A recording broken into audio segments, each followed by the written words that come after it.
திரு 29 பைசா ஏற்கனவே சொல்லிட்டு இருக்கிறாரு. என்ன தெரியுமா சொல்றாரு? திமுக தலைவருக்கு தூக்கம் போயிடுச்சு, திமுக யாரும் தூங்க மாட்டேங்கிறான், எல்லாருக்கும் தூக்கம் போயிடுச்சு அப்படின்னு. ஆமா, தூக்கம் போயிடுச்சு. நாங்க வேலை செஞ்சு தேர்தல் பிரச்சாரத்தை செஞ்சு உங்களை வீட்டுக்கு ஓட ஓட விரட்டுற வரைக்கும் ஒரு திமுக காரங்க கூட தூங்க போறது இல்ல. 2021 அடிமைகளை விரட்டி அடிச்சோம். 2021 அடிமை அதிமுகவை விரட்டி அடிச்சோம். தமிழ்நாட்டுக்கு நம்முடைய தலைவர் அவர்கள் ஒரு விடியல் ஆட்சியை கொடுத்தார். நீங்க ஒவ்வொருத்தரும் பொறுப்பெடுத்துக்கணும். இந்த ஓட்டுக்கு நான் பொறுப்பு, இந்த குடும்பத்திற்கு நான் பொறுப்பு, இந்த தெருவில் இருக்க வாக்குகளுக்கு நான் பொறுப்பு. இவங்களை நான் பிரச்சாரம் பண்ணி அடுத்த 17 நாள் தான் இருக்கு, மிக மிக முக்கியமான நாள். இந்த 17 நாள் நான் பிரச்சாரம் பண்ணி ஏன் உதயசூரியனுக்கு அண்ணன் கலாநிதி வீராசாமி அவர்களுக்கு ஏன் வாக்களிக்கணும், ஏன் ஒன்றிய பாசிச பாஜக அரசை வீட்டுக்கு ஓட ஓட ஓட மிரட்டணும்.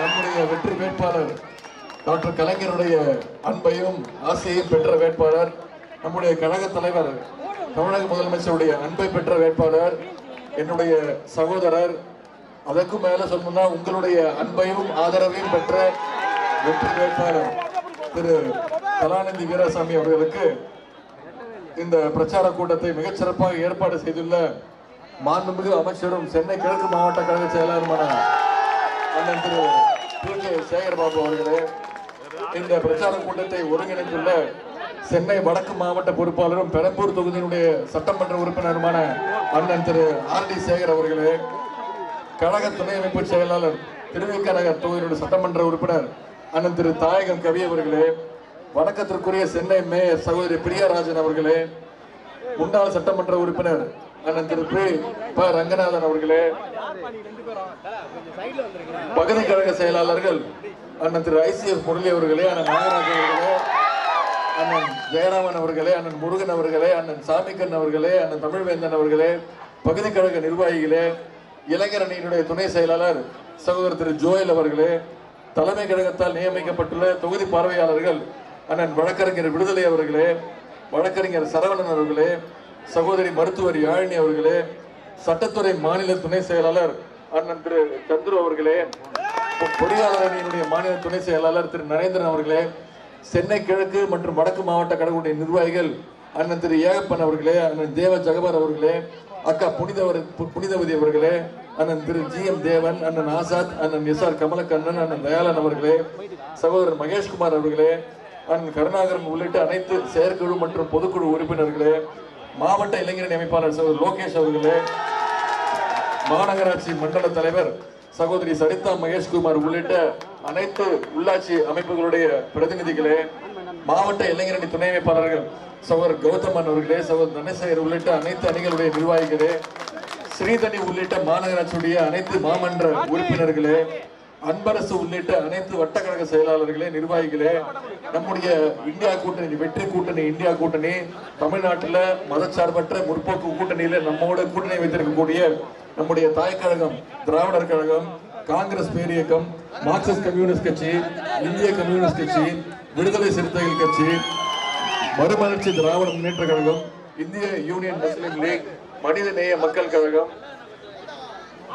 மனிதநேய மக்கள் கட்சி, மக்கள் நீதி மையம், தமிழக வாழ்வுரிமை கட்சி, மூவேந்தர் முன்னேற்ற கழகம் உள்ளிட்ட அனைத்து தோழமை கட்சி சார்ந்த என்னுடைய அன்பு சகோதரர்களே சகோதரிகளே, கழகத்துடைய மூத்த முன்னோடிகளே, பெரியவர்களே, இங்கு ஆயிரக்கணக்கில் கூடியிருக்கக்கூடிய என் அருமை தாய்மார்களே, அக்காக்களே, அம்மாக்களே, பாட்டிகளே, தங்கைகளே, முத்தமிழக டாக்டர் கலைஞருடைய உயிரினும் மேலான அன்பு உடன்பிறப்புகளே, உங்க அத்தனை பேருக்கும் என்னுடைய வணக்கத்தை நான் தெரிவிச்சுக்கிறேன். வடசென்னையுடைய தொகுதி பொறுப்பாளர் அண்ணன் திரு TK இளங்கோவன் அவர்களே, சட்டமன்ற உறுப்பினர் அண்ணன் திரு ஜோசப் சாமுவேல் அவர்களே, உங்க அத்தனை பேருக்கும் என்னுடைய வணக்கத்தை நான் தெரிவிச்சுக்கிறேன். இன்னைக்கு நான் இங்க வந்து வடசென்னை பகுதிக்கு வந்து உங்களை எல்லாம் சந்திச்சு நம்முடைய வெற்றி வேட்பாளர் திரு கலாநிதி வீராசாமி அவர்களுக்கு உதயசூரியன் சின்னத்துல வாக்கு கேட்கறதுக்காக நான் வந்தேன். ஆனா இங்க வந்த பிறகுதான் தெரியுது, என்னை விட மிக ஆர்வமாக அவரை உதயசூரியன் சின்னத்துல வாக்களிச்சு நீங்க நாடாளுமன்றத்துக்கு அனுப்பி மிகப்பெரிய வெற்றியை கொடுக்க போறீங்கன்னு உங்களுடைய வரவேற்பையும் உங்களுடைய எழுச்சியையும் உங்களுடைய ஆர்வத்தையும் பார்க்கும்போது தெரியுது. கரெக்டா? நான் சொல்றது உண்மையா? நிச்சயமா செஞ்சிருவீங்களா? எந்த சின்னம்? சத்தமா சொல்லுங்க, எந்த சின்னம்? கையை காட்டி சொல்லுங்க, எந்த சின்னம்? விஜயசூரிய சின்னத்துல ஏப்ரல் 19ஆம் தேதி வாக்குச்சாவடிக்கு போனீங்கன்னா உங்க கண்ணுக்கு ரெண்டு தான் தெரியணும். ஒண்ணு, நம்முடைய வெற்றி வேட்பாளர் திரு கலாநிதி வீராசாமியோட பேர் தெரியணும். அதற்கு பக்கத்துல நம்முடைய வெற்றி சின்னம் விஜயசூரிய சின்னம் தெரியணும். அந்த சின்னத்துக்கு பக்கத்துல ஒரு சின்ன பட்டன் இருக்கும், நீல கலர் பட்டன் இருக்கும். அந்த பட்டன்ல நீங்க போடுறீங்களே ஒரு ஓட்டு, அதுதான் மோடிக்கு வைக்கிற வேட்டு. வச்சிருவோமா? நிச்சயம் செய்வீங்களா? சென்ற முறை நம்முடைய கழக வேட்பாளர் திரு கலாநிதி வீராசாமி அவர்களை கிட்டத்தட்ட 4,62,000 வாக்கு வித்தியாசத்துல நீங்க வெற்றி பெற வச்சீங்க. மிகப்பெரிய வெற்றி. அதற்கு இந்த நேரத்தில் நான் பல முறை நன்றி சொல்லியிருக்கேன். அதற்கு மீண்டும் இந்த மாதிரி நன்றி சொல்றேன். ஆனா வருமா கண்டிப்பா வந்துருமா. 1,16,00,000 பேர் கொடுத்தாச்சுமா. 1,16,00,000 பேர் கொடுத்தாச்சுமா. விரைவில் வந்துருமா. கிட்டத்தட்ட 4,62,000 வாக்கு வித்தியாசத்துல ஜெயிக்க வச்சிருக்கிறீங்க. அதற்கு என்னுடைய நன்றி நான் தெரிவிச்சுக்கிறேன். ஆனா இந்த முறை கண்டிப்பாக குறைந்தது ஒரு 6 லட்சம் வாக்கு வித்தியாசத்திலேயாவது நீங்க ஜெயிக்க வைக்கணும். அதுக்கு ஏன் காரணம் சொல்றேன்னா, போன முறை நம்முடைய எதிரிகள்லாம் ஒன்னா சேர்ந்து வந்தாங்க. இருந்தாலும் மிகப்பெரிய வெற்றியை நீங்க தேடி கொடுத்தீங்க உங்களுடைய தேர்தல் பிரச்சாரத்தின் மூலமா. இந்த முறை நம்முடைய எதிரிகள்லாம் தனித்தனியா பிரிஞ்சு அணியா வராங்க. எனவே நமக்கு இந்த முறை வெற்றி ரொம்ப சுலபமா நினைச்சிடாதீங்க. எப்படி இன்னைக்கு தேதி 2ஆம் தேதி, 19ஆம் தேதி தேர்தல். இதே எழுச்சியோடு இதே உணர்வோடு நீங்க அடுத்த 17 நாள் பிரச்சாரத்தை பண்ணீங்கன்னா குறைந்தது 6 லட்சம் வாக்கு வித்தியாசத்துல அண்ணன் கலாநிதி வீராசாமி அவர்களை யார் எதிர்த்து போட்டிடுறாங்களோ அவங்க டெபாசிட் போற அளவுக்கு நம்முடைய தேர்தல் பிரச்சாரம் இருக்க வேண்டும். அதே போல 2021 கொளத்தூர் சட்டமன்ற தேர்தலில் நம்முடைய கழக தலைவர் அவர்களை, மாண்புமிகு தமிழ்நாடு முதலமைச்சர் அவர்களை நீங்க தான் கிட்டத்தட்ட 70,400 வாக்கு வித்தியாசத்துல ஜெயிக்க வச்சீங்க. அதற்கும் இந்த நேரத்தில் என்னுடைய நன்றி தெரிவிச்சுக்கிறேன். தமிழ்நாட்டு முதலமைச்சரே நீங்க தான் தேர்ந்தெடுத்தீங்க. அதற்கு உங்களுடைய வாழ்த்துக்களை நான் தெரிவிச்சுக்கிறேன். அதே போல் பெரம்பூர் தொகுதியில நம்முடைய கழக வேட்பாளர் அண்ணன் ஆர் டி சேகர் அவருக்கு பிரச்சாரம் பண்ண அவரை கிட்டத்தட்ட 55,000 வாக்கு வித்தியாசத்துல வெற்றி பெற வச்சீங்க. அதே போல் திருவிக நகர்ல நம்முடைய கழக வேட்பாளர் சட்டமன்ற உறுப்பினர் அண்ணன் திரு தாயகம் கவி அவர்களை 55,000 வாக்கு வித்தியாசத்துல வெற்றி பெற வச்சீங்க. இதற்கெல்லாம் நான் இந்த நேரத்தில் உங்களுக்கு நான் நன்றி சொல்றேன். இந்த வடசென்னை நாடாளுமன்ற தொகுதி சாதனைகள், அது கொளத்தூர், பெரம்பூர், திருவிக நகருக்கு நாம செஞ்சிருக்கக்கூடிய இந்த 3 வருஷத்துல செஞ்சிருக்கக்கூடிய சில பணிகளை மட்டும் உங்களுக்கு ஞாபகப்படுத்த விரும்புகின்றேன். சென்னை வடக்கு பகுதியில் உள்ள உள்கட்டமைப்பு பற்றாக்குறை மற்றும் வளர்ச்சியில் உள்ள இடைவேளைகள் நிவர்த்தி செய்யும் நோக்கமாக ரூபாய் 1000 கோடி மதிப்பீட்டில் வட சென்னை வளர்ச்சி திட்டம் செயல்படுத்தப்பட்டு வருகிறது. ஒரு 10 நாட்களுக்கு முன்புதான் நம்முடைய முதலமைச்சர் அவர்கள் அந்த திட்டத்தை துவங்கி வச்சாங்க. வட சென்னைக்கு மட்டும் வளர்ச்சிக்கு மட்டும் கிட்டத்தட்ட 1000 கோடி ரூபாய் நம்முடைய முதலமைச்சர் அவர்கள் ஒதுக்கி இருக்காங்க. அதே போல் சென்னை ஐசிஎஃப் மற்றும் கொளத்தூர் பகுதியை இணைக்கும் புதிய மேம்பாலம் ரூபாய் 62 கோடி ரூபாய் மதிப்பீட்டில் கட்டப்பட்டுள்ளது. மாண்புமிகு முதலமைச்சர் அவர்களால் அனிதா அச்சீவர்ஸ் அகாடமி தொடங்கப்பட்டு கணினி பயிற்சி, கம்ப்யூட்டர் கோர்ஸ், தையல் பயிற்சி, டெய்லரிங் கோர்ஸ் போன்றவற்றை வழங்கப்பட்டு வருகின்றன. கொளத்தூர் தொகுதியில கட்டணமில்லா தையல் பயிற்சி வழங்கப்பட்டு வருகின்றது. கொளத்தூர் தொகுதியில சிறப்பு கண் சிகிச்சை மையம் மாண்பு முதலமைச்சர் அவர்களால் தொடங்கி வைக்கப்பட்டு சிறப்பாக செயல்பட்டு வருகிறது. கொளத்தூர் தொகுதியில மாண்பு முதலமைச்சர் அவர்கள் ஏற்பாட்டில் நடத்தப்பட்ட வேலைவாய்ப்பு முகாம்கள்ல ஆயிரக்கணக்கான இளைஞர்கள் வேலை வாய்ப்பை பெற்றுள்ளார்கள். கொளத்தூர் தொகுதியில காமராஜ் நகரில் ரூபாய் 3 கோடி மதிப்பீட்டில் நகர்ப்புற ஆரம்ப சுகாதார நிலையம் புதிதாக அமைக்கப்பட்டுள்ளது. சென்னை காமராஜ் துறைமுகத்தின் சமூக பொறுப்பு நிதி குஜராத்துக்கு செல்வதை தடுத்து ரூபாய் 162 கோடியே 85 லட்சம் ரூபாய் செலவில் பல நலத்திட்ட உதவிகளை வடசென்னை மக்கள் பயன்பாட்டிற்கு நாம் வழங்கி இருக்கின்றோம். 150 கோடி ரூபாய் செலவில் எண்ணூர் நெட்டுக்குப்பத்தில் தூண்டல் வளைவு அமைப்பது மற்றும் முகத்துவார ஆற்றை தூர்வாரி அகலப்படுத்தப்படும் பணிகள் நடைபெற்று வருகின்றன. கொருக்குப்பேட்டை எழில்நகர் பகுதியில் சென்னை மாநகராட்சி சார்பாக 106 கோடி ரூபாய் மதிப்பீட்டில் மேம்பாலம் அமைக்கும் பணி நடைபெற்று வருகிறது. அதேபோல் எண்ணூர் அனல் மின் நிலையம் விரிவாக்க பணிகள் ரூபாய் 6,381 ரூபாய் மதிப்பீட்டில் தொடங்கப்பட்டு பணிகள் நடைபெற்று வருகின்றன. மீனவர்களுடைய 50 ஆண்டு கால கோரிக்கையான எண்ணூர் கொசஸ்தலை ஆற்று முகத்துவாரத்தில் ரூபாய் 141 கோடி ரூபாய் செலவில் தூண்டல் வளைவு அமைத்து கொடுக்கப்பட்டுள்ளது. வடசென்னை நாடாளுமன்ற தொகுதிக்கு உட்பட்ட திருவற்றூர் பகுதி, கிராமத்து தெரு மற்றும் விம்கோ நகர் பகுதிகளில் ரயில்வே சுரங்கப்பாதை பணி மேற்கொள்ளப்பட்டு வருகிறது. இந்து, முஸ்லிம், கிறிஸ்துவ மக்களுக்கு இடுகாடு வசதிக்காக தலா 3 ஏக்கர் வீதம் 9 ஏக்கர் இடம் ஒதுக்கீடம் செய்யப்பட்டு சுற்றுச்சுவர் அமைக்கும் பணி, கட்டுமான பணிக்கு ரூபாய் 15 கோடி ஒதுக்கப்பட்டுள்ளது. இதெல்லாம் நம்முடைய முதலமைச்சர் அவர்கள் இந்த தொகுதிக்கு செஞ்சிருக்கக்கூடிய சாதனைகள். நான் இந்த நேரத்துல நம்முடைய தேர்தல் வாக்குறுதிகளை மட்டும் இந்த நேரத்துல குறிப்பிட விரும்புகின்றேன். வடசென்னை நாடாளுமன்ற தொகுதிக்கான வாக்குறுதிகள் உங்களுக்கு தெரியும். முத்தமிழ் டாக்டர் கலைஞர் அவர்கள் ஒவ்வொரு தேர்தலின் பொழுதும் தேர்தல் அறிக்கையை வெளியிட்டு சொல்லுவார், சொல்வதை செய்வோம், செய்வதைத்தான் சொல்வோம்னு செஞ்சு காட்டின தலைவர் நம்முடைய முத்தமிழ் டாக்டர் கலைஞர் அவர்கள்.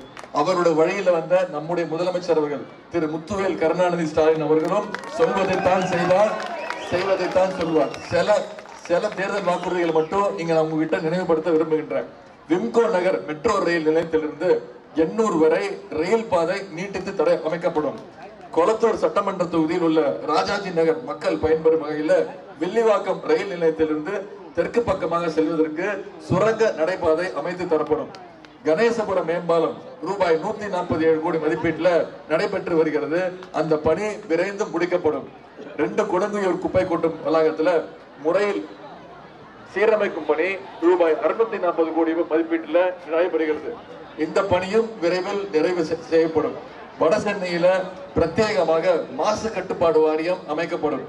மக்களுடைய சுகாதாரத்தை உறுதி செய்கின்ற வகையில கொடுங்கையூர்ல உள்ள குப்பை மேடு சீரமைக்கப்படும். இது மிக மிக முக்கியமான வாக்குறுதிமா, தயவு செய்து கவனிங்க. பட்டா வாக்குறுதி. சென்னையின் பல்வேறு பகுதிகளில் பட்டா பெறுவதில் சிக்கல்கள் உள்ளன.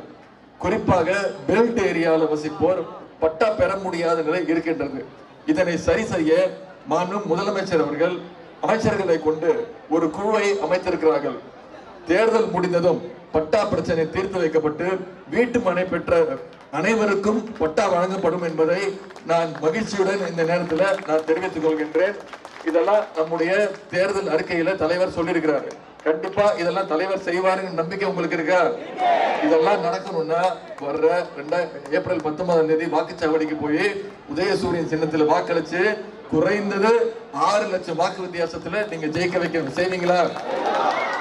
கண்டிப்பா தலைவர் சொல்வதை செய்வார். அதற்கு மிகச்சிறந்த உதாரணத்தை நான் சொல்றேன்.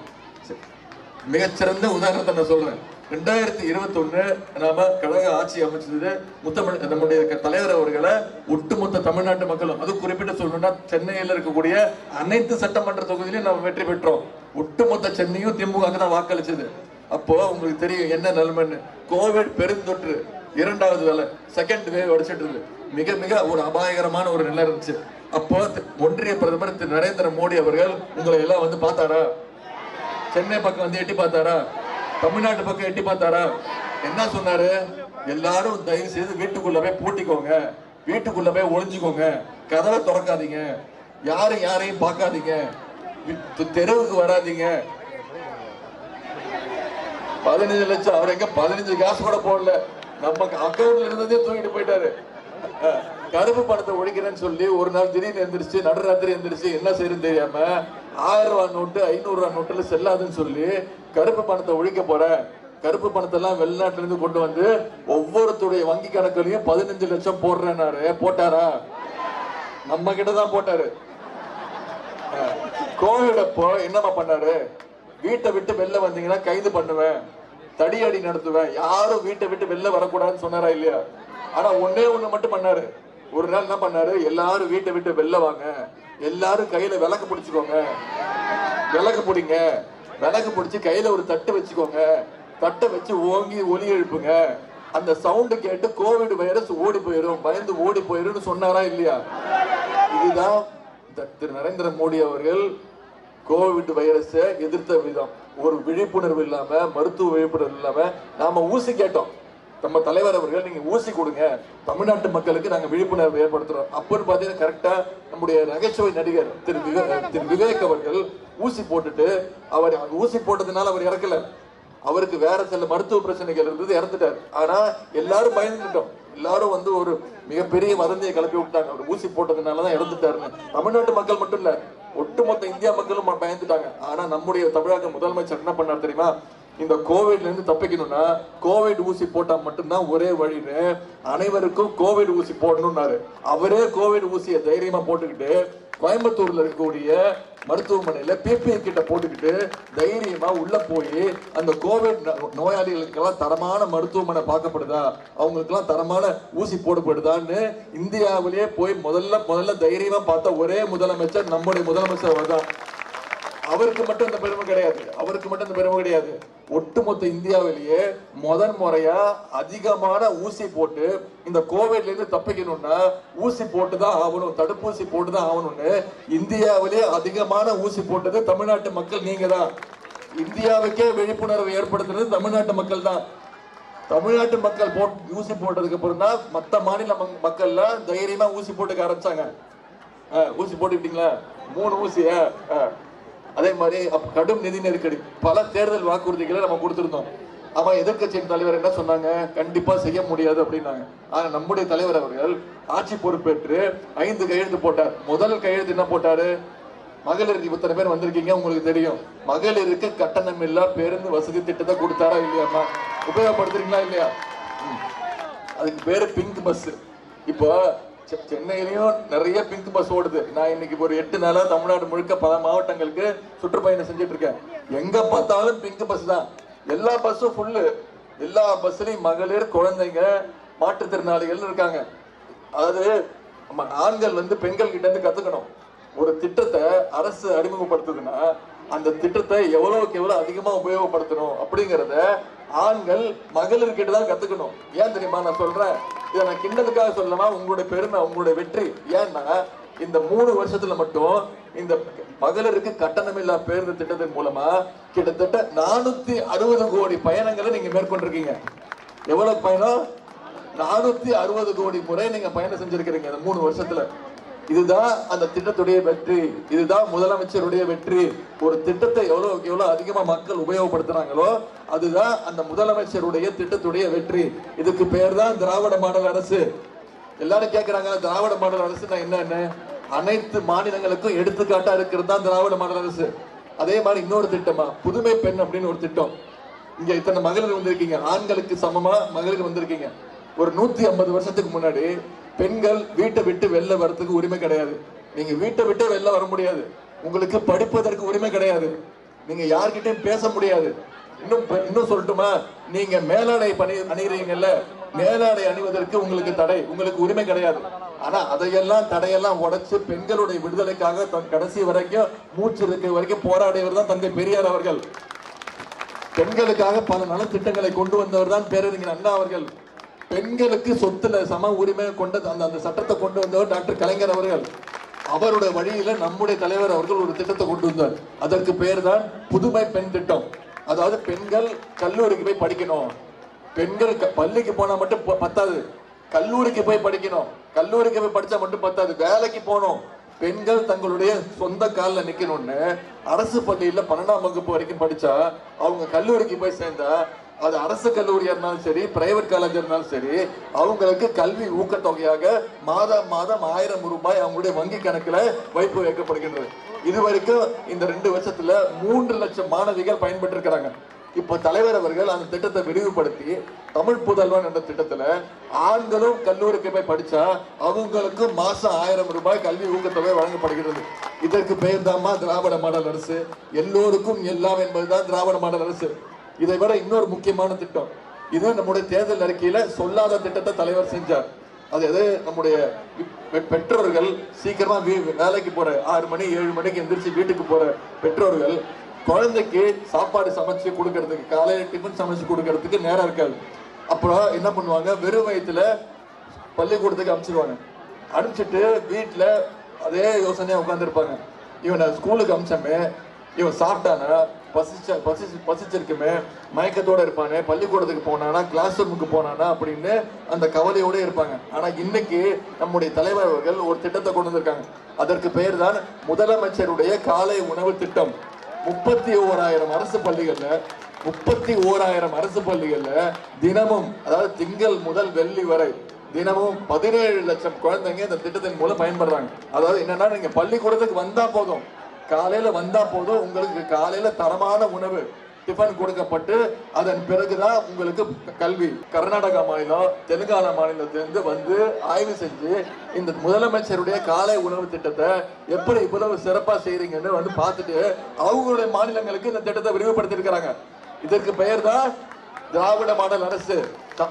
இந்தியா விட்டுருங்க, இன்னைக்கு காலையில தொலைக்காட்சியில வந்திருக்கு, நியூஸ் பேப்பர்ல வந்திருக்கு. கனடா நாட்டு பிரைம் மினிஸ்டர் கனடால இதே திட்டத்தை அறிமுகப்படுத்திருக்கிறாங்க. இப்படி உலகத்தில் இருக்கக்கூடிய அனைத்து நாடுகளுக்கும் எடுத்துக்காட்டாக இருக்கக்கூடியதான் நம்முடைய கழக தலைவர் அவர்கள், நம்முடைய திராவிட மாடல் அரசு. இதற்கெல்லாம் முத்தாய்ப்பாக இன்னொரு திட்டம், அதன் பெயர் தான் கலைஞர் மகளிர் உரிமை தொகை திட்டம். இதுல விண்ணப்பிச்சவங்க 1,60,00,000 பேர் விண்ணப்பிச்சாங்க மகளிர். இதுல இப்ப வரைக்கும் போன செப்டம்பர் மாசம் ஆரம்பிச்சு இப்ப வரைக்கும் 1,17,00,000 மகளிருக்கு இந்த திட்டத்தின் மூலம் மாசம் 1000 ரூபாய் கொடுக்கப்பட்டிருக்கு. சில மகளிருக்கு வரல. நீங்க கூட சொன்னீங்க, உங்க மைண்ட் வாய்ஸ் கேக்குது. சில மகளிர் என்ன சொல்றீங்க, எனக்கு வந்திருக்கு, பக்கத்து வீட்டுக்கார பொண்ணுக்கு வரல, பக்கத்து வீட்டுக்கார பொண்ணுக்கு வந்திருக்கு, எனக்கு வரல, ஏன் வரல அப்படி. இது மிகப்பெரிய திட்டமா. இது வந்து ஒரு 4-5 மாசத்துல செயல்படுத்த முடியாது.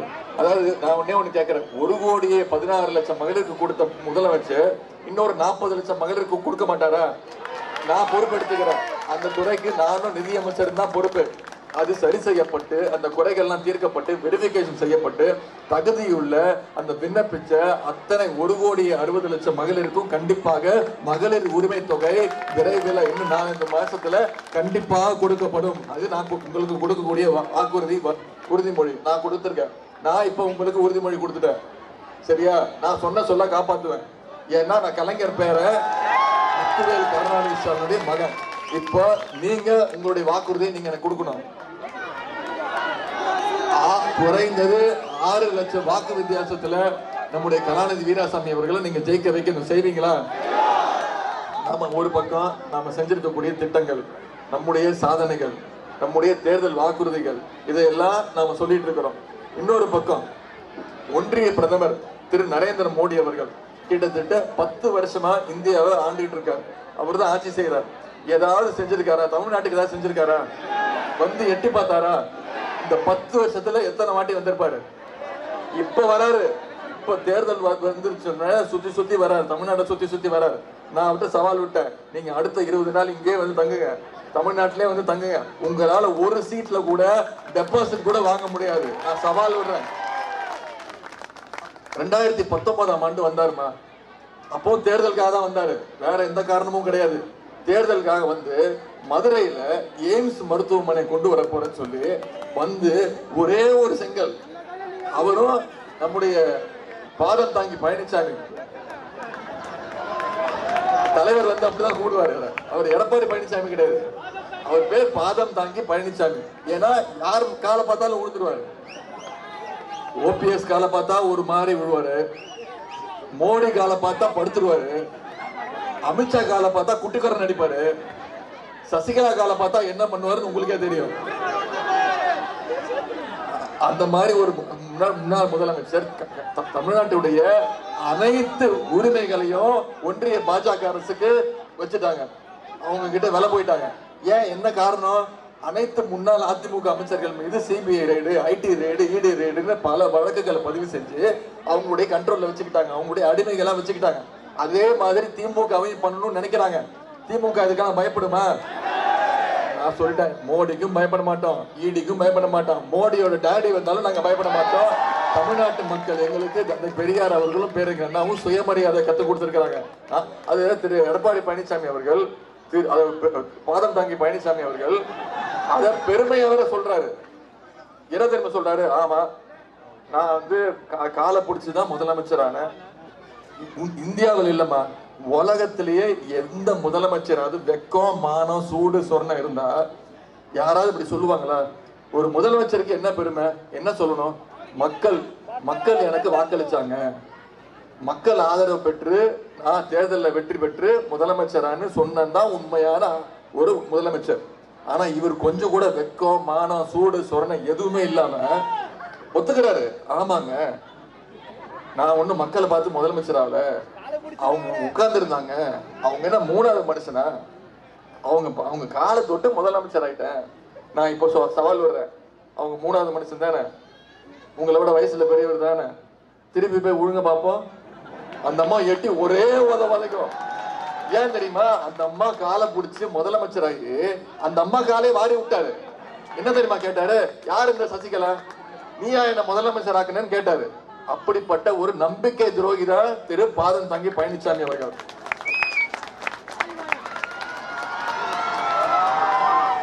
இப்போ திரு நரேந்திர மோடி இருக்காருல்ல, ஒன்றிய பிரதமர் திரு நரேந்திர மோடி, அவருக்கு நாம எல்லாம் சேர்ந்து ஒரு செல்ல பேர் வச்சிருக்கோம். சரியா? இனிமே நீங்க அவர் பேரை சொல்லி கூப்பிடக்கூடாது. அவருக்கு ஒரு பேர் வச்சிருக்க. இனிமே நீங்க அத்தனை பேரும் அந்த பேரை சொல்லிதான் கூப்பிடணும். இதுக்கு ஒரு காரணம் இருக்கு, நான் சொல்றேன். இனிமே திரு ஒன்றிய பிரதமர் திரு நரேந்திர மோடி அவர்களை பேரை சொல்லி கூப்பிடாதீங்க. அவர் பேர் என்ன? ஒன்றிய பிரதமர் திரு 29 பைசா, மிஸ்டர் 29 பைசா. இதுக்கு என்ன காரணம் நான் சொல்லிடுறேன்.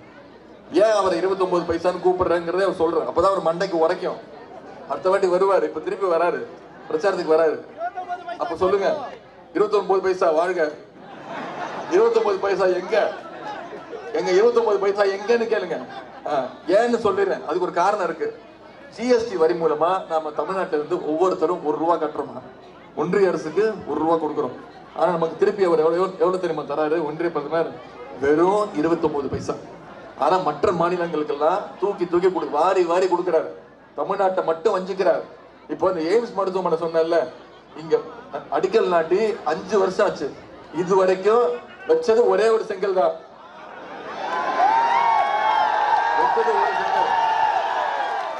செங்கல் மதுரையில திரு 29 பைசாவும் திரு பாதம் தாங்கி பழனிசாமியும் போய் வச்ச ஒரே செங்கல் இதுதான். அந்த செங்கலையும் நான் புடுங்கிட்டு வந்துட்டேன். இப்போ செங்கலை காணோம்னு தேடிட்டு இருக்காங்க. நான் சொல்லிட்டேன், நீங்க மருத்துவமனையை கட்டி முடிக்கிற வரைக்கும் செங்கலை நான் பத்திரமா வச்சுப்பேன். நான் செங்கலை திருப்பி தர மாட்டேன். இதுக்கப்புறமா 5 மாநிலங்கள்ல 2019 பிறகு 5 மாநிலங்கள்ல பாஜக ஆளுகின்ற 5 மாநிலங்கள்ல இதே மாதிரி எய்ம்ஸ் மருத்துவமனைக்கு அடிக்கல் நாட்டப்பட்டு முழுசா மருத்துவமனை கட்டப்பட்டு அத்தனை மருத்துவமனையும் செயல்பாட்டுக்கு வந்துருச்சு. நம்முடைய தலைவர் அவர்கள் சொன்னார், கலைஞர் 100 ஸ்பெஷாலிட்டி ஹாஸ்பிட்டல் சைதாப்பேட்டையில திறக்க போறேன்னு சொன்னார். 1 வருஷத்துல கட்டி முடிப்பாரு. 9 மாசத்துல கட்டி முடிச்சு கலைஞர் 100 சிறப்பு மருத்துவமனையை கட்டினவர் நம்முடைய தலைவர் அவர்கள். தேர்தல் அறிக்கையில சொன்ன ஒன்னையும் அந்த காலத்திற்கு முன்பே செஞ்சு முடிச்சவர் நம்முடைய தலைவர் அவர்கள். அதே மாதிரி இந்த நம்முடைய உரிமைகள்லாம் மீட்கிறோம். கல்வி உரிமை, மொழி உரிமை பத்தி சொல்றேன். அதாவது அவர் திரு 29 பைசா இருக்காருல்ல, தமிழ்நாட்டுக்கு வந்தாருன்னா யாருக்குமே புரியாத மாதிரி திருக்குறள் பேசுவாரு. அவருக்கும் புரியாது, எழுதி கொடுத்ததை பேசிடுவாரு. அவருக்கு அர்த்தமும் புரியாது.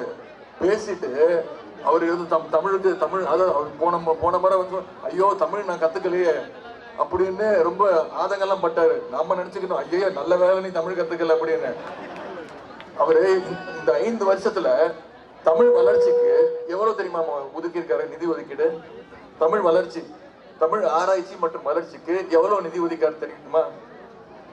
₹1 கூட ஒதுக்கல. ஆனா ஹிந்தியும் யாருமே பேசாத சமஸ்கிருத மொழிக்கு இந்த 5 வருஷத்துல மட்டும் 1500 கோடி ரூபாய் ஒதுக்கி இருக்காங்க. ஹிந்தி வளர்ச்சி, ஹிந்தி மொழி ஆராய்ச்சி, சமஸ்கிருத மொழி வளர்ச்சி, சமஸ்கிருத மொழி ஆராய்ச்சிக்கு 1500 கோடி ரூபாய் ஒதுக்கி இருக்காங்க. ஆனா தமிழ் வளர்ச்சிக்கு இது வரைக்கும் ₹1 கூட ஒதுக்கல. சென்ற டிசம்பர் மாசம் உங்களுக்கு தெரியும், சென்னையே தத்தளிச்சது மிக்ஜாம் புயல்.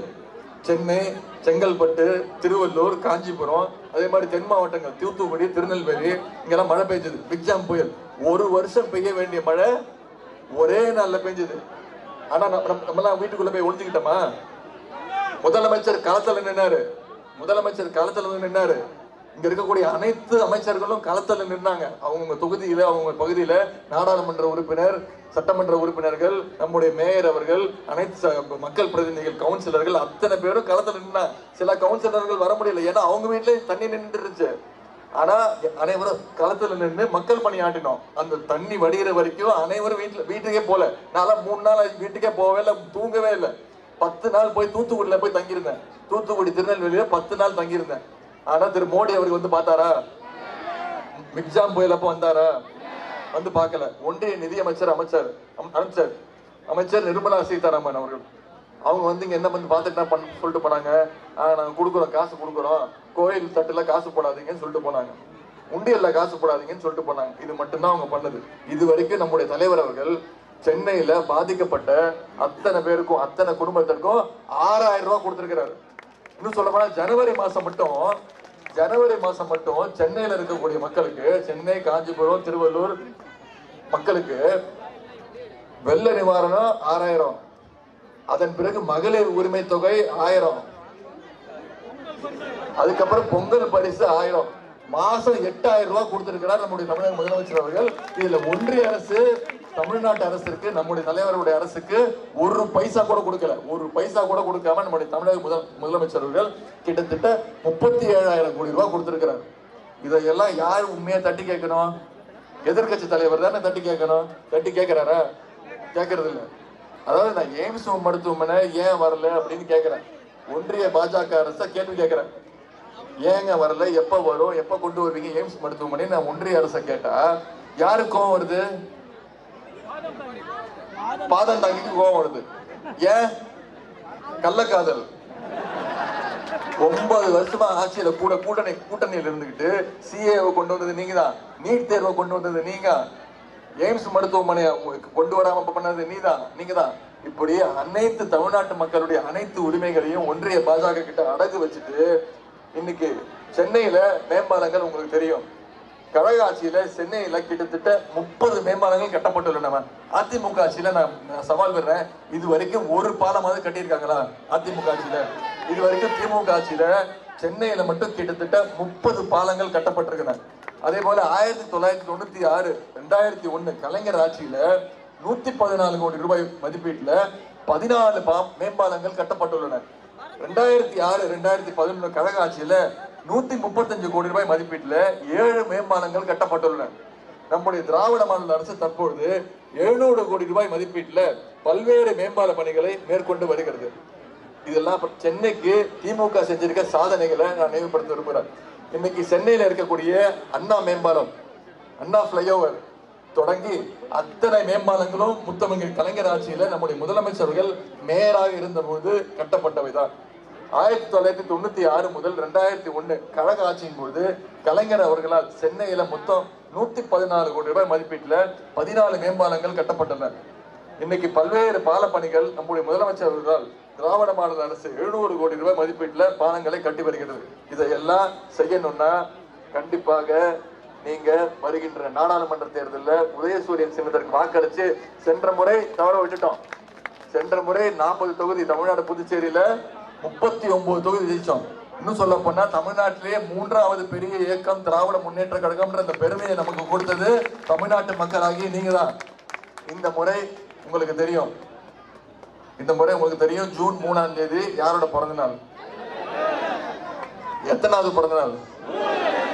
101வது பிறந்த நாள். 100 முடிஞ்சு 101வது பிறந்த நாள். நூற்றாண்டுல இருக்கோம்.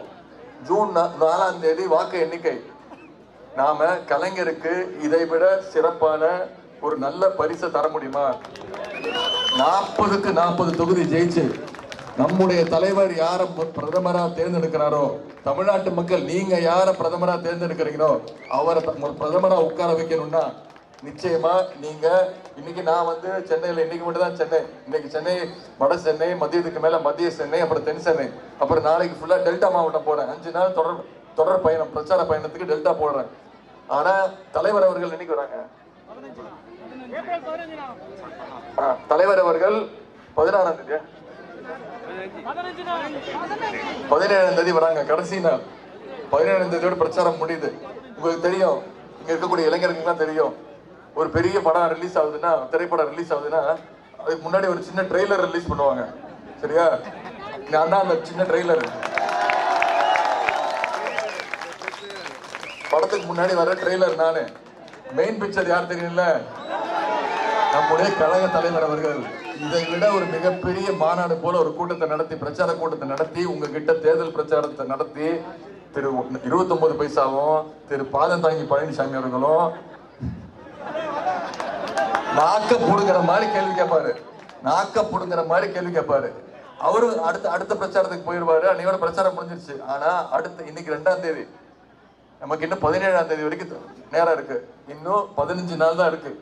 நீங்க ஒவ்வொருத்தரும் உதயசூரியன் சின்னத்துல வாக்களிச்சு திரு கலாநிதி வீராசாமி அவர்களை நாடாளுமன்றத்துக்கு அனுப்பணும்னு நீங்க முடிவு பண்ணிட்டீங்க. கரெக்டா? நீங்க செஞ்சிருவீங்க. ஆனா நான் உங்ககிட்ட கேட்கறது இல்ல, நீங்க ஒவ்வொருத்தரும் பொறுப்பெடுத்துக்கணும். இந்த ஓட்டுக்கு நான் பொறுப்பு, இந்த குடும்பத்திற்கு நான் பொறுப்பு, இந்த தெருவில் இருக்க வாக்குகளுக்கு நான் பொறுப்பு. இவங்களை நான் பிரச்சாரம் பண்ணி அடுத்த 17 நாள் தான் இருக்கு, மிக மிக முக்கியமான நாள். இந்த 17 நாள் நான் பிரச்சாரம் பண்ணி ஏன் உதயசூரியனுக்கு அண்ணன் கலாநிதி வீராசாமி அவர்களுக்கு ஏன் வாக்களிக்கணும், ஏன் ஒன்றிய பாசிச பாஜக அரசை வீட்டுக்கு ஓட விரட்டணும் அப்படின்ற அந்த பிரச்சாரத்தை மக்கள்கிட்ட கொண்டு போய் ஒரு நாளும் வாக்காளரை சந்திச்சு நீங்க செய்யணும். செய்வீங்களா? நிச்சயமா செய்வீங்கன்ற நம்பிக்கை இருக்கு. ஆனா என்னோட வேண்டுகோள், இங்க வந்திருக்கக்கூடிய இளைஞர் அணி தம்பிமார்கள், உங்ககிட்ட நான் கேட்டுக்கொள்வதெல்லாம், மற்றவங்க எல்லாம் பிரச்சாரம் பண்ணுவாங்க, ஆனா உங்களுடைய பிரச்சாரம் மற்ற பிரச்சாரத்தை விட 10 மடங்கு அதிகமாக இருக்கணும். ஒன்றிய பிரதமர் திரு 29 பைசா ஏற்கனவே சொல்லிட்டு இருக்கிறாரு. என்ன தெரியுமா சொல்றாரு? திமுக தலைவருக்கு தூக்கம் போயிடுச்சு, திமுக யாரும் தூங்க மாட்டேங்கிறான், எல்லாருக்கும் தூக்கம் போயிடுச்சு அப்படின்னு. ஆமா, தூக்கம் போயிடுச்சு. நாங்க வேலை செஞ்சு தேர்தல் பிரச்சாரத்தை செஞ்சு உங்களை வீட்டுக்கு ஓட விரட்டுற வரைக்கும் ஒரு திமுக காரங்க கூட தூங்க போறது இல்ல. தூங்காம நாங்க எங்களுடைய பிரச்சாரத்தை செய்வோம். உங்களை பத்திரமா 4ஆம் தேதி உங்க வீட்டுல போய் உங்களை தூங்குற வரைக்கும் உங்களை தூங்க வச்சுட்டு நாங்க அதுக்கப்புறம் நிம்மதியா தூங்குறோம். தமிழ்நாட்டு மக்கள் அப்பதான் நிம்மதியா தூங்குவாங்க. எப்ப பிஜேபி பாஜகவையும் அதிமுகவையும் ஓட விரட்டுறமோ அப்பதான் உண்மையா தமிழ்நாட்டு மக்களுக்கு நிம்மதியான தூக்கம். 2021ல அடிமைகளை விரட்டி அடிச்சோம். 2021ல அடிமை அதிமுகவை விரட்டி அடிச்சோம். தமிழ்நாட்டுக்கு நம்முடைய தலைவர் அவர்கள் ஒரு விடியல் ஆட்சியை கொடுத்தார். இப்போ அடுத்த நமக்கு இன்னொரு வாய்ப்பு கிடைச்சிருக்கு. 2024 இந்த தேர்தலில் அடிமைகளுடைய ஓனர்ஸ், அடிமைகளுடைய எஜமானர்கள் அவங்களையும் துரத்தி அடிச்சு ஒட்டுமொத்த இந்தியாவுக்குமே ஒரு விடியல் ஆட்சியை தருவோம்னு கேட்டுக்கொண்டு உங்களை எல்லாம் அன்போடு கேட்கிறேன்.